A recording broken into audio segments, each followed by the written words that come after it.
este episodio seguimos a Pachyrhinosaurus llamado Albi, que está tratando de buscar mejores condiciones migrando al norte, con su madre. En este viaje encontrará grandes desafíos que pondrán en gran peligro su vida. De Wapiti, de la formación Wapiti. Vamos a la manada de Pachyrhinosaurus, en donde un criodrácon acecha a los cientos o miles de ceratópsidos y divisa al protagonista que la cría, pero la madre lo protege y se acaricia en la cara, como siempre, ¿no? En estos episodios, en esta serie.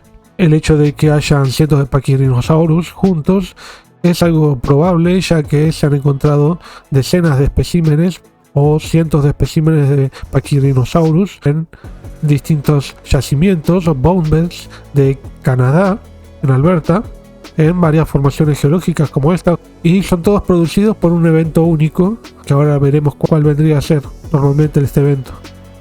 Siguen con el grupo durante la época de apareamiento, entonces hay enfrentamientos entre machos. Esto es algo que pudo haber pasado. Básicamente, si estaban todos juntos, o sea, migraban todos juntos, no es que, como siempre digo, que tuvieran una estructura social demarcada, que tuvieran grandes interacciones entre sí, pero seguro que habían enfrentamientos porque estaban al lado, estaban entre sí interactuando, por lo menos cercanamente estaban. Albi, la cría protagonista, sigue con su madre mirando a los machos enfrentándose y se dan un fuerte topetazo entre un macho joven verde y un adulto mayor amarronado, y este joven derriba al mayor, pero mientras está festejando el joven, como el bicho Ronaldo, el macho derribado le puede aceptar un golpe al joven derribándolo, que era el ganador hasta ese momento, ¿no? De esta forma, el joven aprende que no debe festejar antes de tiempo, ¿no? Como el bicho Ronaldo. Bueno, esto es obviamente fantasioso, ¿no? Por eso el chiste. No tiene mucho sentido, no tiene la verdad. Si le ganó al viejo Pachyrhinosaurus, seguramente no había vuelta atrás de eso.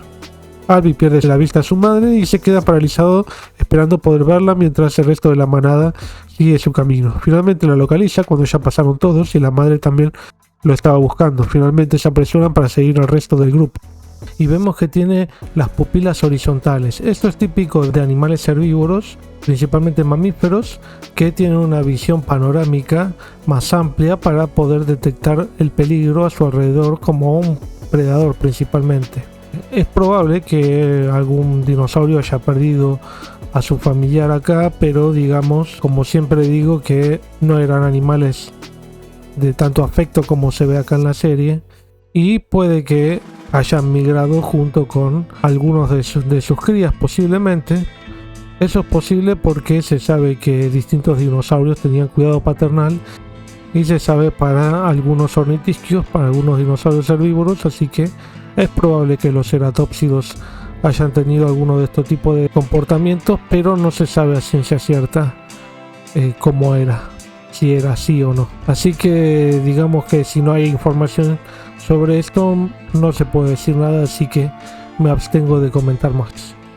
Muestras varias veces el collar que tiene la madre, Albi, durante la serie, porque esta morfología del collar en esta región superior es característica no solo de la especie, sino también podría ser individual a veces. Tal vez no individual, tal vez al estar dispersos en distintas poblaciones, en distintas partes de Canadá, de Norteamérica, el Pachyrhinosaurus desarrolló distintos tipos de collar según las poblaciones.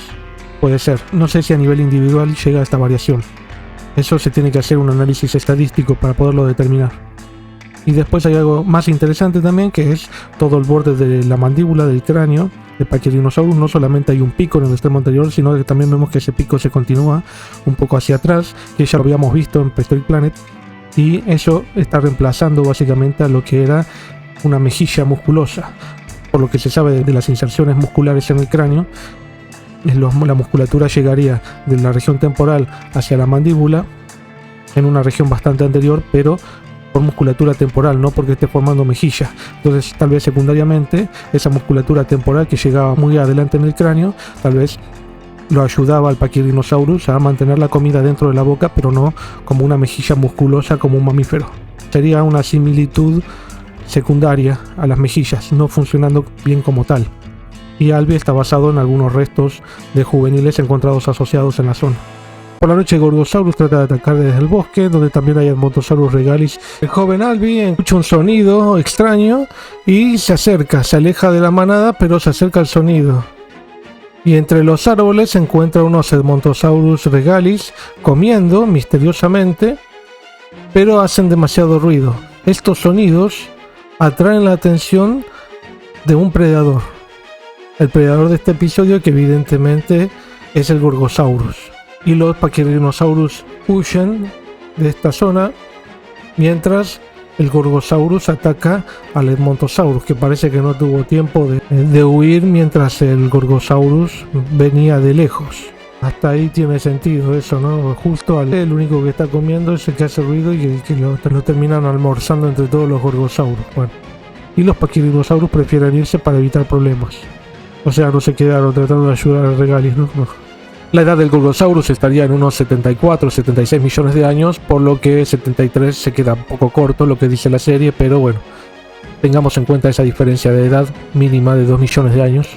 Solo hay dientes de posibles Gorgosaurus o Albertosaurus, porque como ya dije varias veces, los dientes solamente permiten llegar a nivel familia, tal vez acercarse al género dependiendo de conociendo bastante bien el ecosistema, pero de todas formas conviene dejarlo como algo dudoso, como un confer, o sea, compararse con algún género conocido como Albertosaurus o Gorgosaurus. También hay algunas huellas que se encontraron en la zona de posibles tiranosáuridos, pero no se puede decir qué género, y decir, bueno, tiranosáuridos también es un poco aventurado incluso, por eso las huellas tienen su propia categoría taxonómica, su propia ignotaxonomía, y se ponen nombres aparte que no son del mismo tipo que ponerle Gorgosaurus o Tyrannosaurus.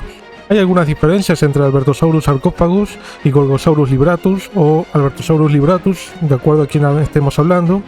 Se pueden ver en la región del cráneo, principalmente porque el cuerpo es extremadamente similar de acuerdo a las distintas reconstrucciones de ambas especies.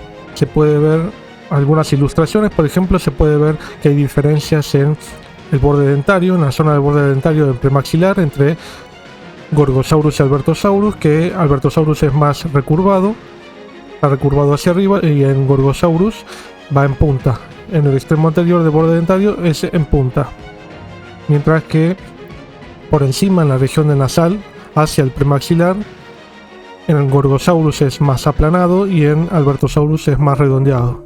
Se puede observar que la cavidad anteorbital es más alta en Gorgosaurus, y también la fenestra orbitaria es más redondeada y más grande en Gorgosaurus que en Albertosaurus.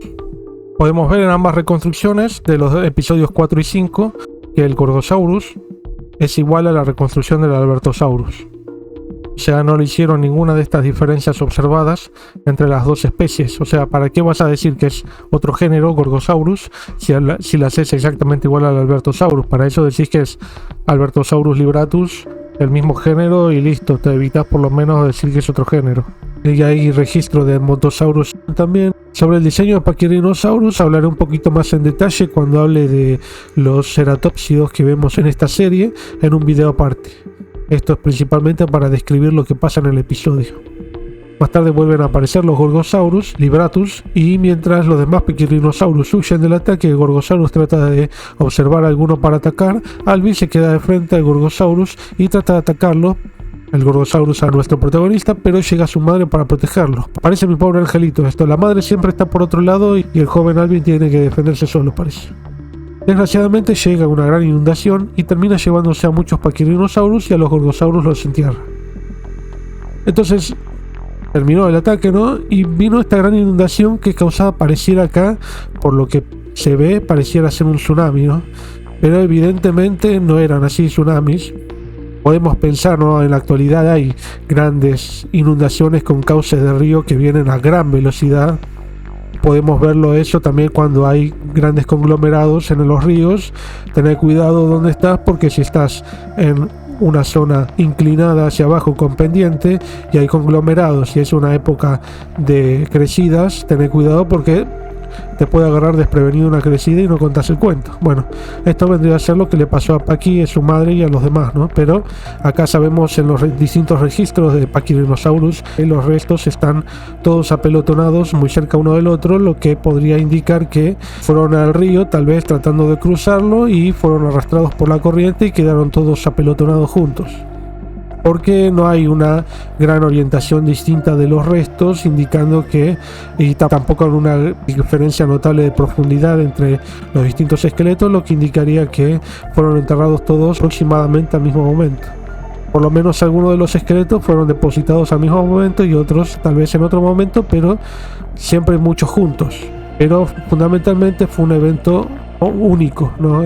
Es una cantera monoespecífica, un bowl bed monoespecífico, principalmente de Pachyrhinosaurus.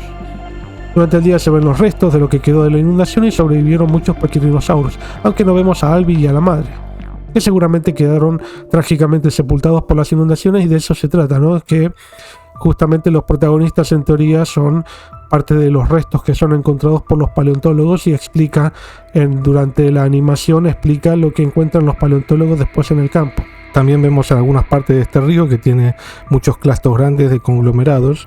Sin embargo, todos estos niveles estratigráficos que vemos con restos de Pachyrhinosaurus son granos muy finos, arena fina, tal vez arcilla, que es de las categorías más finas de las pelitas, que son las categorías más finas de los sedimentos silicoclásticos.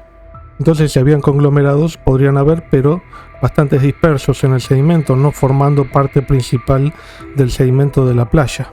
O sea, básicamente todo esto era arena fina, arcilla. Bueno, el episodio está interesante. Bueno, lo del Gorgosaurus en sí es una especie que muchas veces está discutida si no es en realidad el género Albertosaurus, lo cual no sería nada raro pensar, porque bueno, las grandes similitudes, el diseño del Gorgosaurus en este capítulo es exactamente el mismo que vimos en el episodio anterior con el Albertosaurus, así que no se esforzaron demasiado, digamos, en eso. También viven en manada, obviamente, y bueno, no repiten absolutamente todo el episodio anterior, pero digamos que lo fundamental sí que lo repiten. El ambiente también es muy parecido al que vimos en el episodio anterior, ¿no? Y tenía ciertas similitudes en la realidad. Y bueno, este es también otro capítulo bastante fantasioso, como siempre, pero que muestra un lindo paisaje, muestran algunas lindas reconstrucciones también. No tiene mucho sentido, como siempre digo, las caricias entre madre y el hijo Albi. Tiene sentido que estén todos los Pachyrhinosaurus estos reunidos, así migrando de un lado a otro, según lo que se sabe. Que pterosaurios y otros animales ataquen al grupo tiene absolutamente todo el sentido. Y además hay muchos registros de dientes asociados a esqueletos de herbívoros, y algunos a veces afortunados esqueletos parciales o completos de carnívoros asociados a los herbívoros que pudieron haber sido sus presas, o que pudieron haber solamente interactuado de alguna forma justo en el mismo momento y quedaron sepultados allí, pero de alguna forma en algún momento pudieron haber sido predador-presa también. En Wapiti había una fauna mucho más abundante que la que vemos en el episodio, se puede ver acá en la foto. Mayor diversidad, por ejemplo, incluso hay algunos alvarezsáuridos, hay peces, hay otra fauna, como se puede ver en esta imagen, en esta ilustración de la diversidad de la fauna de Wapiti. Donde no hay en sí Gorgosaurus, habría